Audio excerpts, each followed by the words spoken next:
The play on the field, the courts, and the ice is just one part of sports. Behind every game are the people hard at work so we can enjoy the action. They're the owners, administrators, agents, broadcasters, and promoters who bring the games to life. Meet them when you go behind the game with Patrick Klinger and Bill Robertson.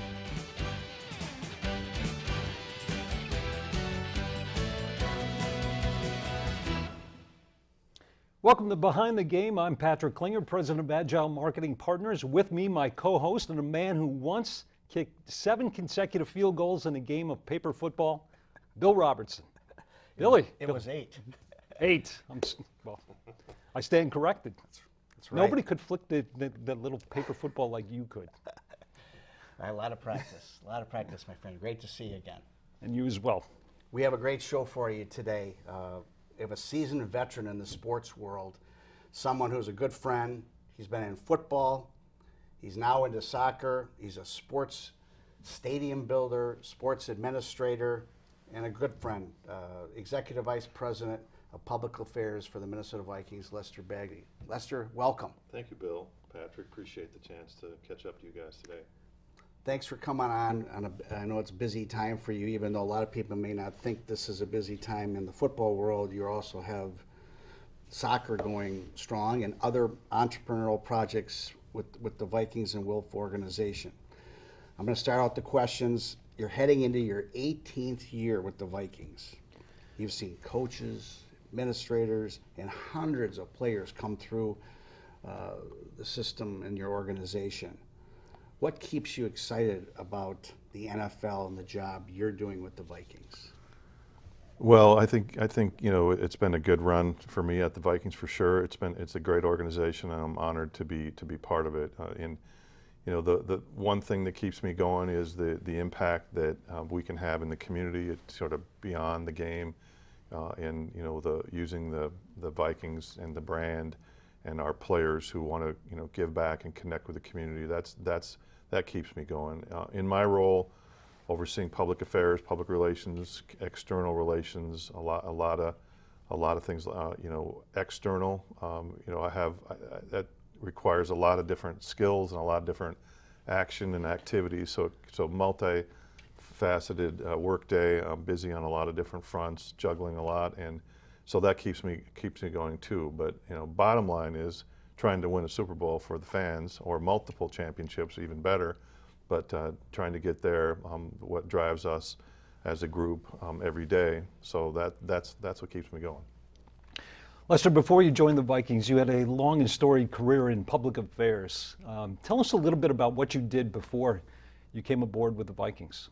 Sure. I went to Minnesota for a couple years and transferred out to UCLA at a political science degree, and worked on a U.S. Senate campaign for Barry Goldwater Jr.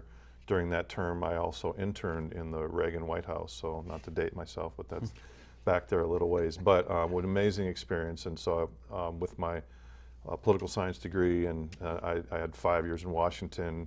I did a lot of different sort of government relations, public affairs, public relations work for a couple different firms and agencies. I also worked in state government, and so I had a kind of a varied background, communications, public affairs, and all kind of a set of skills, if you will, that were necessary to take the Vikings job, as I was hired initially, tasked with putting the stadium campaign together. After 18 years in the Metrodome, we were in the building 18 years, and it was realized it was not going to sustain an NFL team. So we started the 12-year campaign. Mm-hmm. But all those skills and that history of my career and the development of those relationships, and then prior to the Vikings, I also worked at the Minnesota Business Partnership, which is the 100 CEOs, or it's the CEOs of the 100 largest companies in Minnesota. As you know, we have 16 Fortune 500 companies, and so I worked there for 5 years. I built a great skill set and network of business contacts, and I was also engaged at the legislature, so I developed those relationships.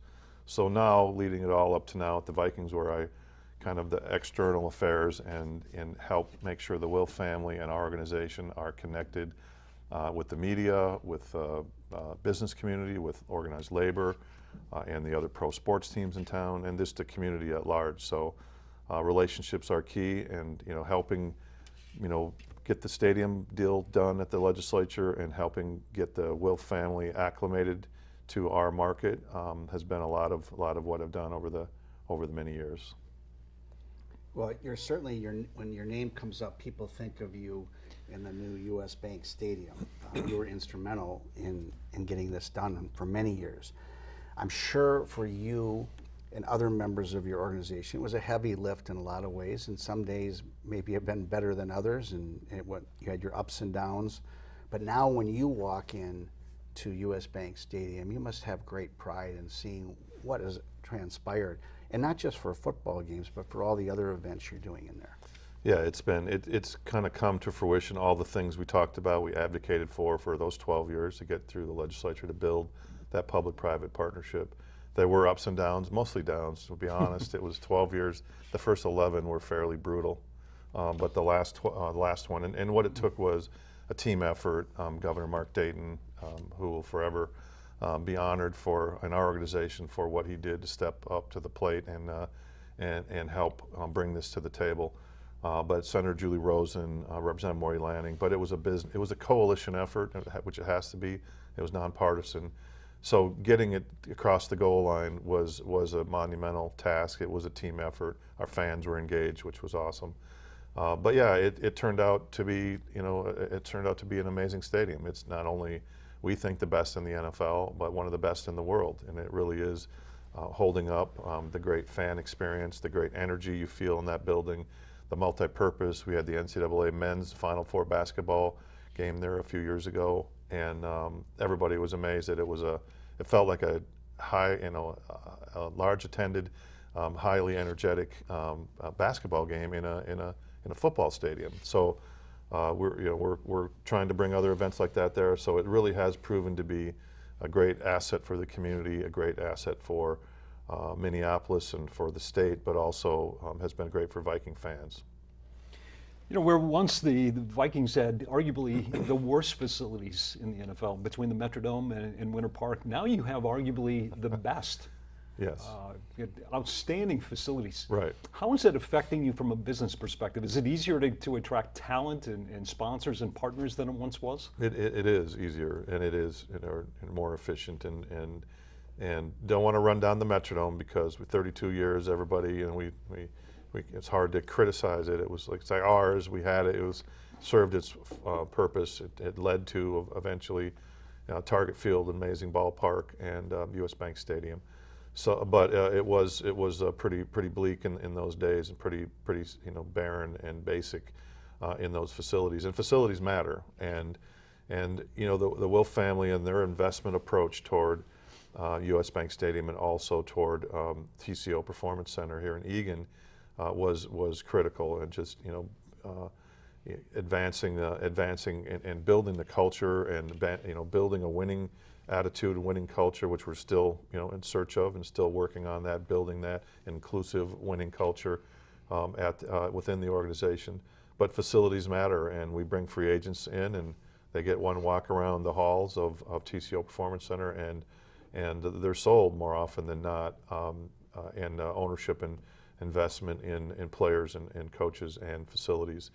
It also, this focus on facilities and first-class facilities has led to other teams in the NFL coming to take a look at what we've done and trying to recreate or follow the path.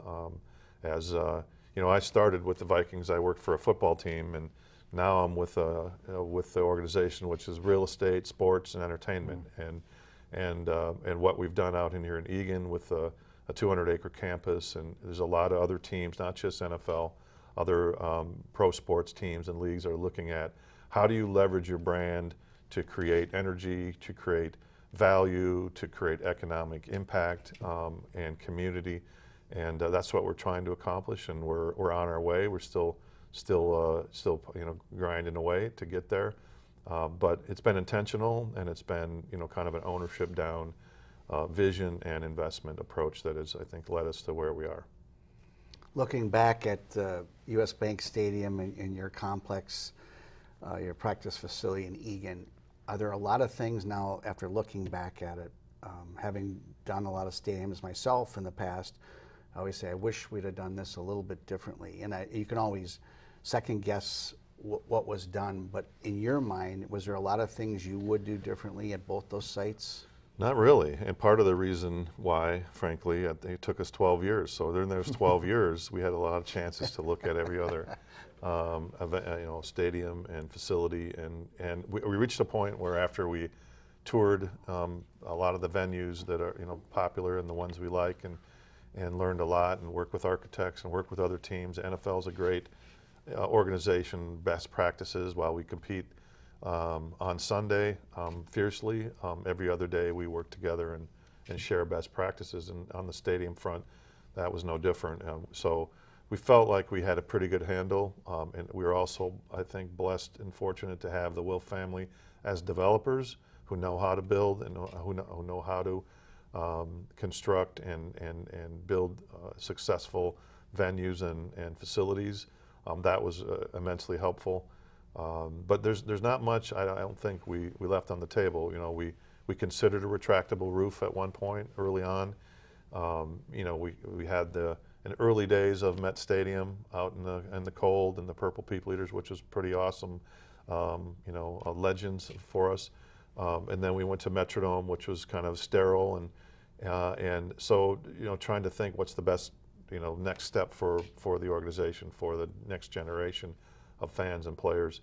And so what we evolved and came up with was the five largest pivoting doors in the world, and the clear roof with the ETFE product, the plastic fabric that lets the light in. And so when on a crisp fall day, when we have those doors open and the sun's coming through, it feels like you're outdoors. So I think we accomplished that indoor-outdoor, kind of the Minnesota thing, an indoor-outdoor experience. And so I'm not sure there's much we would do. There's little pinch points here in a concourse or two, little things like that. Some things, but overall, big picture concept. I think we delivered. We exceeded expectations, and we have a great facility, and our players love it, our fans love it, and it's been packed. Besides COVID, it's been packed to the rafters for every game. Yeah, it's a phenomenal facility. Lester, the business of the NFL is huge. Commissioner Roger Goodell is projecting revenues of $25 billion annually by 2027. The league just approved deals with cryptocurrencies and sports books.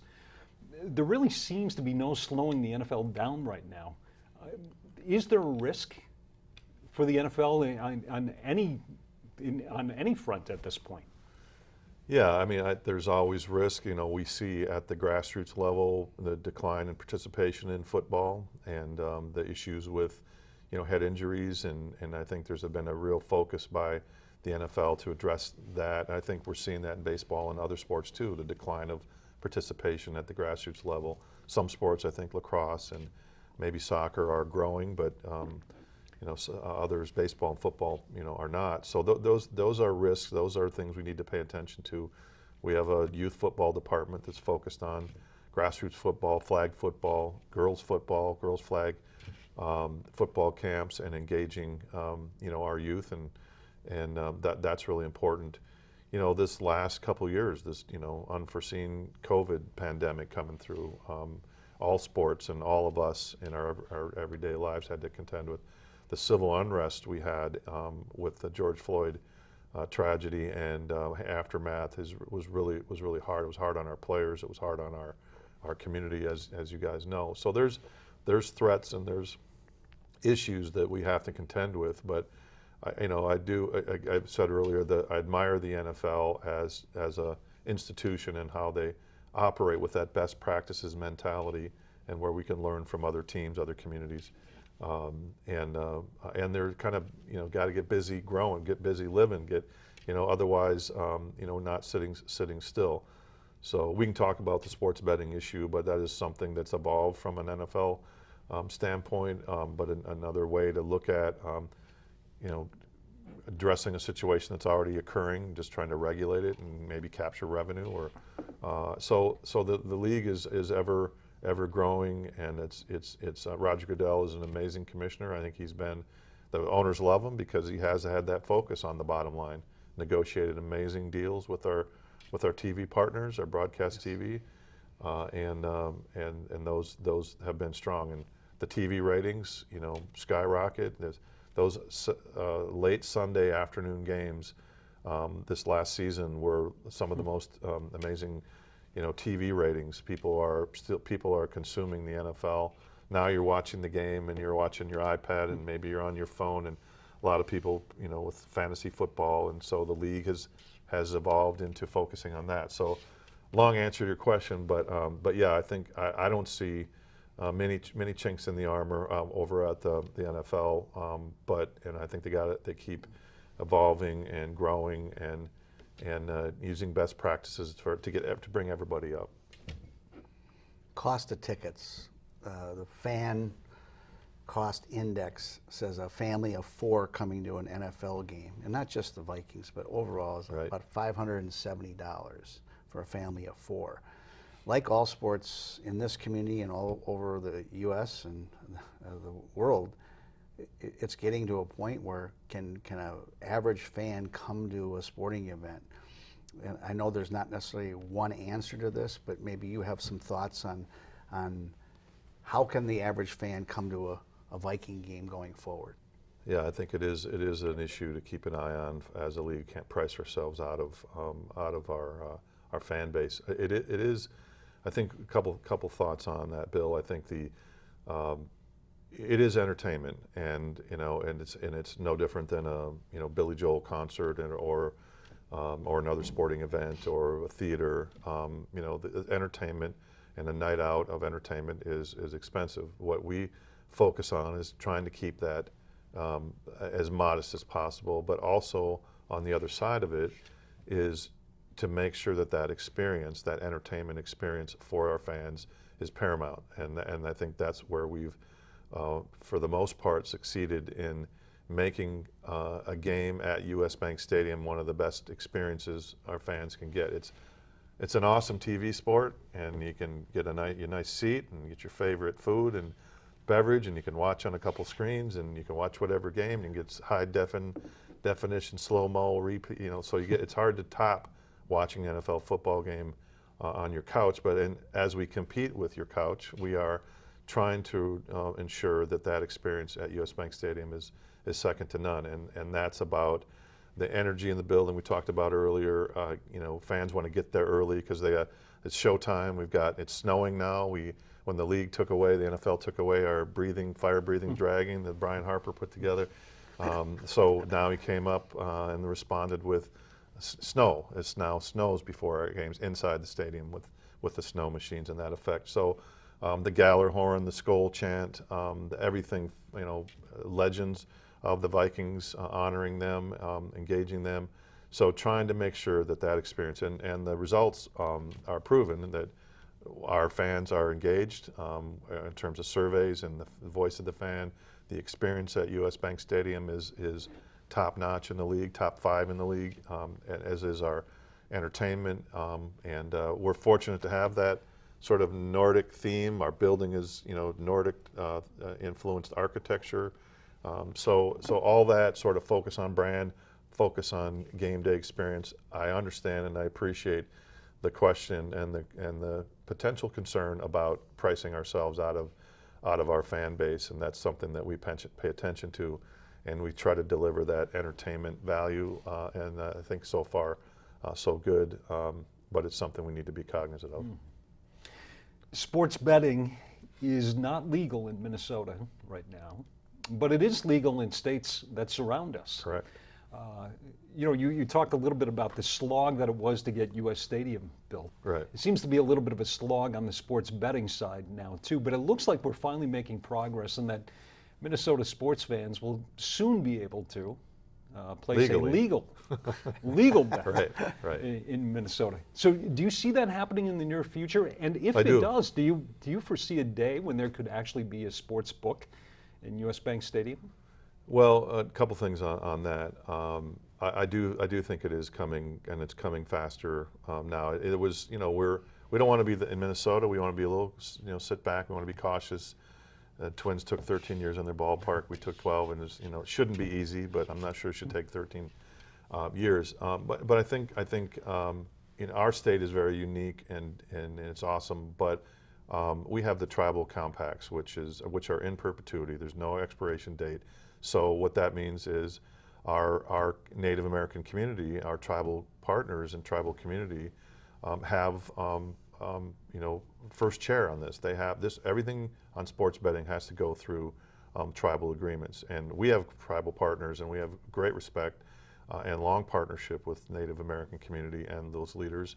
And we're working with them, and we're trying to find a way, trying to find consensus. As of late, the pro teams have worked together. The 6 teams, the 5 organizations, in Minnesota, working together, united in trying to advance, making sure that if we're going to have sports betting in Minnesota, which it appears we are, that it works, that it's got proper consumer protections. You can't bet on injuries, and that there's got to be regulations that prevail here. But as noted, it's been going on. It is going on. You can bet on your phone right now. Offshore companies that are not regulated and that are generating revenue on the content that the pro teams and other college and amateur the content that we provide. But we also provide a lot of customers. So there's a reason why the pro teams are at the table at the legislature. It's not that we're at the table saying we have to have sports betting. We're not. We've been patient. As this debate has evolved in Minnesota, we've been respectful, and we've been speaking to all legislative leaders, our tribal partners, our business partners, and saying when it comes, because we believe it is coming, that we need to shape it and be part of it. And then the question about sports books and stadiums, one of the big pieces, and it looks like there's essentially 2 pieces. There's the sports books, which appear to be going through the tribes, the tribal casinos.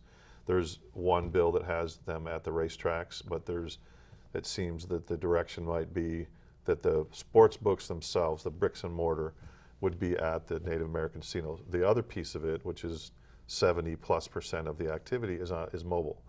And if you have the ability to wager on sporting events on your phone, at a sporting event, there's less of a need to have a sports book and go to a window and do. I think there's an opportunity, and there's some stadiums and some professional teams that have like a sports betting lounge where you can cater to those folks who care about that activity, and you'll have betting odds, and you'll have a variety of games. And so there is an opportunity to have kind of a lounge, but in terms of an actual betting window, that may not be necessary if the bills that are moving in Minnesota come to fruition. So last thing on that is just in terms of the prognostication or the prospects for success. It is moving forward in the House.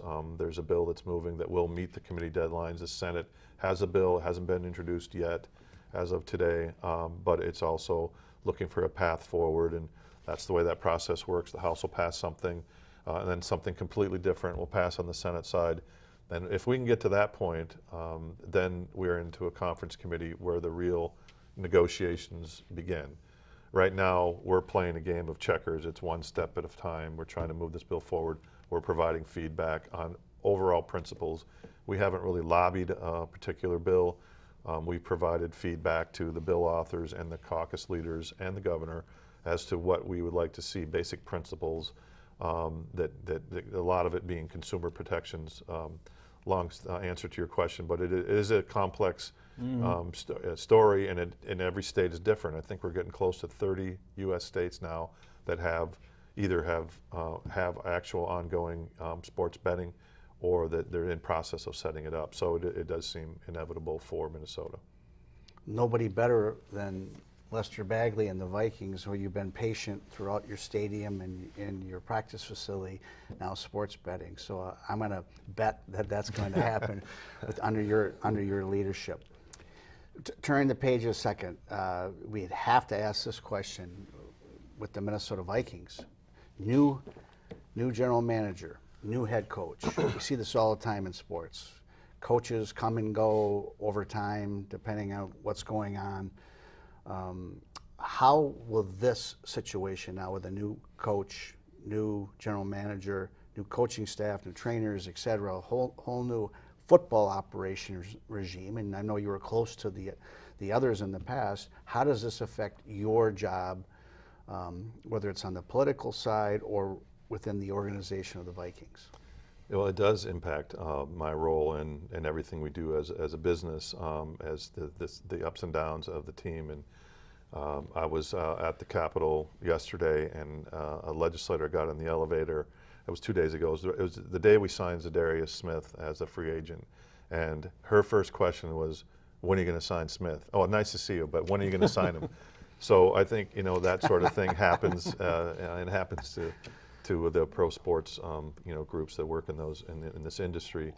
But it is important, I think, and I felt the energy from that hiring about and the optimism that we feel as we grow into the 2022 season, and we weren't far off the last 2 years. Rick Spielman, good friend, and Mike Zimmer, a good friend, but it's a tough business, and they had time, and so I think the Will family deciding to refresh, reboot, and on both the football side, development side, player as well as the coaching, was probably the right move, and it was reflected in the feedback we've heard in the community, and but it's nevertheless a hard part of the business.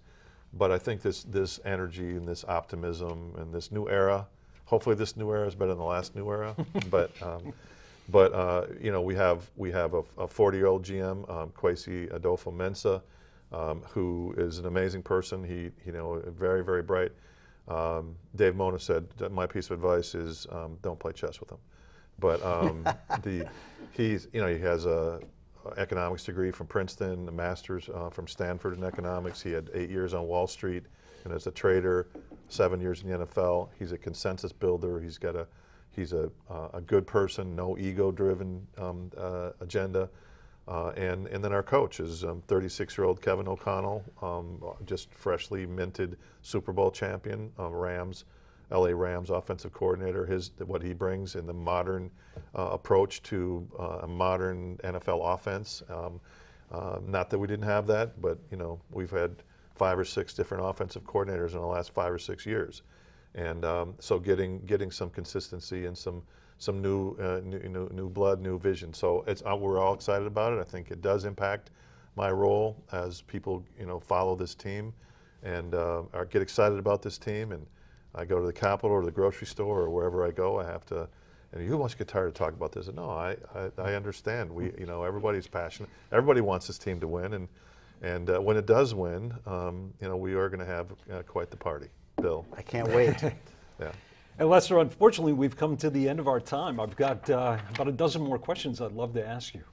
I'm going to throw one really, really quick one in. Okay. So you have a chance to make the call on the coin flip, overtime, the Super Bowl. Heads or tails? Tails. Perfect. I do the same. Terrific. Lester Bagley, thanks for being on Behind the Game. Billy Robb, always great to see you. And thank you so much for watching. We'll see you again next month.